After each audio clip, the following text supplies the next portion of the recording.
Mga strategies na pwede mong gamitin sa listening task is first strategy, mag-eliminate ka ng incorrect answer. Mahalata mo kasi sa choices, guys, na obvious yung mali.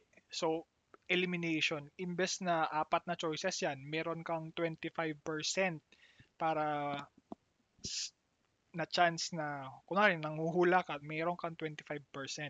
Pero pag i-eliminate mo yung dalawa na obvious na hindi naman kailangan o hindi naman related dun sa usapan na yun, natanggal mo yung dalawa, dalawa na lang natitira, meron ka na lang 50-50 chance. So, tataas yung chance mo na makuha yung sagot. Okay, pangalawang strategy is siguraduhin mong lahat ng questions is may answer. Huwag kang mag skip or wag mong hayaan na sasagot na wala kang sagot doon sa section na yon. Pangatlong strategy, guys, is double check your answers. Siguraduhin mong i-double check mo lagi yung answer mo. Kung may time pa, 10 seconds, 5 seconds, malaking bagay yon. Fourth strategy sa listening test is take notes.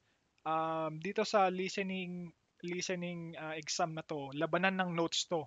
Kung mas marami kang notes kung mas marami kang notes at mas relevant yung mga pinagsusulat mo, walang doubt, guys, na pwede kang mag CLB 10 to 12 dito sa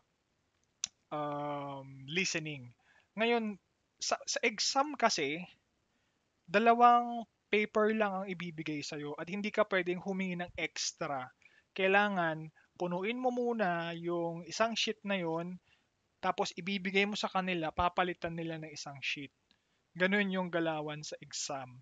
So, huwag kang mahihiya na makakalimang sheet ka, basta huwag kang magtipid sa notes. Panglima is hindi mo maiiwasan na doon sa vocabulary nila, sa listening is malalim. Huwag mong intindihin yun. Huwag nyo pong intindihin yung vocabulary doon sa listening test. Walang points yun na intindihin mo yung vocabulary yun. So, less worry, wag mong tatandaan or wag mong isipin yung vocabulary.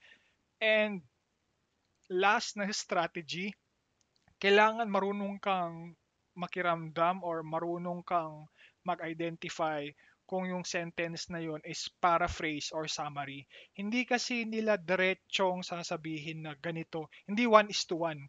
Let's say, yung listening na yon is isang paragraph. Okay? Pwede nilang i-paraphrase or i-summarize into one sentence or two sentence. Kailangan mong ma-identify or ma-recognize, ay, paraphrase to, and summarize. So, ito yung mga strategies na pwede mong gawin sa listening test